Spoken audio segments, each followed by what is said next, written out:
Welcome back, sailors. This is your captain speaking, and look at me. I'm the captain now. I've been the captain for a while, actually. I don't know. It sounded better in my head when I was thinking about it. I kind of had a crazy day. I went to the zoo today. Took my family into the zoo, my girlfriend, my daughter. We had a great time. We were feeding. So zoos are cool. Zoos are pretty cool. It's a little depressing with the animals, like seeing the animals the way that they are, like seeing a jaguar out of its hat. Do you want to know something crazy? I didn't know this about panthers. Panthers are just black jaguars. Did anybody else know that? I just found that out not that long ago. My girlfriend, my daughter loves the Jungle Book, and I was just looking up stuff because I was like, oh, Bagheera is so cool. And I was looking stuff up, and I found it out the other day that panthers, black panthers, well, not black panthers. Panthers are just black generally. But panthers are just black jaguars. And I was like, that's pretty cool. Anyways, it was a bunch of cool stuff. We were feeding gibbons. Like, gibbons are these cool monkeys. They're all black, and they swing everywhere, and they're cool. Like, literally, I was tossing them. They have, like, food that, like, from feeders that you can get, and I was tossing them food, and he was catching them out of the air through the cage. Like, dude, you thirsty. You a thirsty monkey. But it was really fun. But at the same time, like, it's pretty sad seeing the animals, like, just all, dehydrated and out of gas. Like, I love zoos because you get to see animals, but also I don't like zoos because the animals aren't doing so hot. But I mean, that's life, right? In some ways, it's like, it's cool that they get out of their habitat and they're taken care of, because we do save a lot of animals that way. But it's also not great for them because that's not their natural habitat. And like taking camels out of the desert and putting them in the middle of where I live, which is not the desert, just doesn't seem like a logical thing to do to animals. But it was fun nonetheless. I spent a lot of time in the sun. Maybe I'm just a little delirious, having a hard time speaking English as per usual, but I'm doing what I can with what I got. I'd like to give a shout out to It's RTP Gaming again. He had a contest for 100 followers on his Facebook group.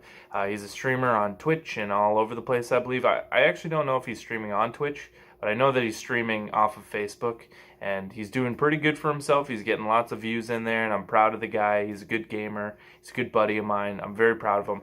I ended up winning the contest, so it's pretty cool. It happens. I know he didn't pick me because I'm his favorite. I hope. Maybe I am. Who knows? He's got a little crush, I think. I'm just joking. Anyways, shout out to It's RTP. You can go on Facebook and you can follow him and join the group. I'm sure he's going to love this video. Moving on a little bit from that, Bungie came out and they were saying they got big plans for Season 7 and they're not done with Destiny 2 yet. A lot of people were talking about how Destiny 3 is going to get pushed forward a lot faster because Destiny 2 working with Activision and stuff like that, it just wasn't working out. They were putting a lot of loot boxes in there. They kind of messed with the story a little bit, and people are excited that Bungie has full control over Destiny again. And I am looking forward to that. But maybe it isn't the best thing to try to get people to hop back onto Destiny 2. It might just be better to give the people, like, sort of show the people that you're putting the effort in, and then really come out with the banger on Destiny 3 and really put all your effort into that and really put it into the game. And I will say this once and I will say it again and again and again until I start seeing the results of that. A huge piece to an MMORPG is making sure that there is new content available all of the time. As often as possible, every 2 weeks, every 3 weeks, every month, just make sure there's some new content, some new free-to-play stuff to do, have events popping around, and you will have people playing that game constantly for a long time. That is the whole problem that happens with MMOs, is that people play the crap out of it, and they play it for 14 hours every single day, and then they're done with the game after a month because they've crushed all the content, and they have nothing to grind, they have nothing to do. You have to make sure that there is so much content that people will just continuously play it. Now, going on to that, which is a continuous thing, because I'm very excited if Destiny is able to revive the game, is The Division. The Division's actually had a massive drop off of gamers because people are starting to realize that it doesn't have as much to it as they had originally thought. Division 1, the same thing sort of happened where all this content was coming out and they made the grind, good, but the game didn't really have the depth that it needed. It didn't have a lot of guns, didn't have a lot of armor sets, so there's nothing to really do customizable wise. And then once they did get to that piece where they were able to save it and make the game a lot better, it was far too late and people didn't want to come back. They had, the impression of the game had been sullied, if you will. They couldn't revive the game. It just wasn't enough. And the same thing has happened with the Division 2 here, where they've just dropped the content so far past where everybody was really willing to play it, and they made the grind to get to like do the end game content so difficult. Like, it took forever. It took days upon days of just grinding effortlessly and just monotonous doing nothing, just sucked buttholes. Oh man, it was bad. It was so bad, but I did it, and lots of other people did it, and then once it was done, there was nothing really to do anymore. Like, there wasn't much endgame content. They didn't have that too much stuff. Like, people were after hunter masks. They made it difficult to get to 450 gear score. Like, it was just an odd thing, and now that they're dropping all the raid stuff, people are like, oh, I'm completely done with this game, which is something that happens. What can you do? I think that sometimes that games are trying to put out, they have a big idea for all of this, but they need to be pumping that stuff out more frequently. They need to make it so people want to come back and play this stuff and not just sit there and do that monotonously. I don't want to fall asleep while I'm playing because the game's so boring. Just doing nothing over and over again, the same missions. I remember the Division 2, the last time I played it, I went to go do it, and they did the World Tier 5 update, and the World Tier 5 came out, and I had grinded up right up to World Tier 4 where you had to be, and all they did was bring back the old story missions again, all the same old story missions. They just brought them all back again, and they're like, oh, there's new gear that you can get from these. Like, why? Why do I want to do this for the third time? Like, why? That's stupid.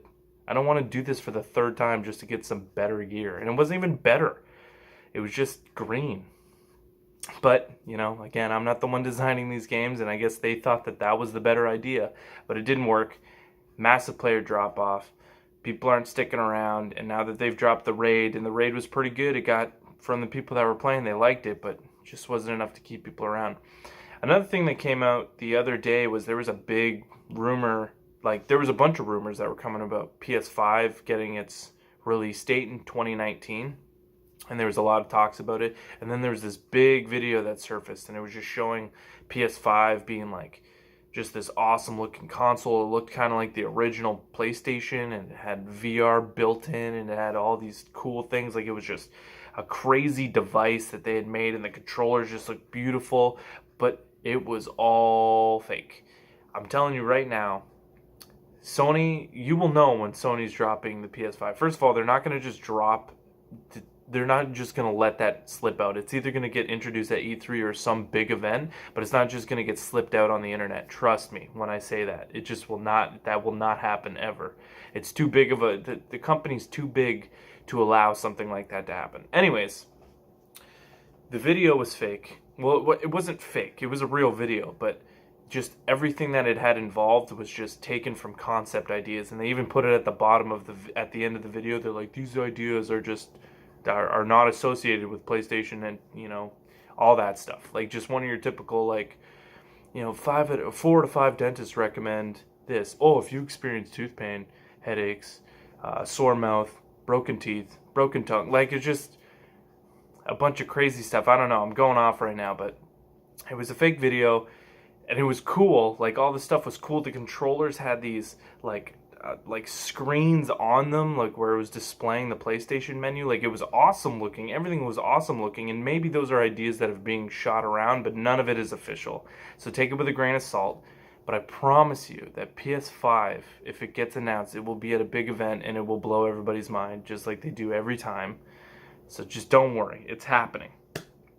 Another game that actually just got released on PS4, I'm not sure if it came out on Xbox or not yet, the Xbox store for free, is a game called Dauntless 2. I've got a chance to play it a little bit. It's pretty cool. It's an MMORPG. I would put it into that spectrum. It's pretty cool. It's free. The graphics are nice. The frame rate, it's got its issues. I would say, like, if you're looking at the good, the bad, and the ugly, the game looks like it's going to be kind of fun to play around with when you're not really doing anything else. Like, if you're finding yourself, like, difficult, like, if you're having difficulty figuring out what to play right now and you want to play something that's just fun for a little bit, Dauntless might be a good choice for you. It's looking like a good game. It got a lot of hype. It looks like it has depth in some of the right places, but I would like to see certain things happen. Like the class, there's not really classes, there's just weapons that get introduced, and then the weapons, they end up coming with their own skill sets and their own upgrades. And I mean, that's cool, but you have to make sure that there's a proper amount of depth, that you can unlock skills and you can unlock, different abilities, and then you can unlock different attack styles, and not just the same thing for any class that you're taking, or else it's going to get boring quick. But the boss fights, they seem pretty cool. It seems like it's all boss fights or hunts at this point. But I'm still fresh in the game. I think I'm only level 5. I checked it out, and I liked it for the most part for how much I played, and I will continue to play it, and I will give updates as that continues. So I thought that it would be cool if I maybe ended these videos with just a fun little quote to live by.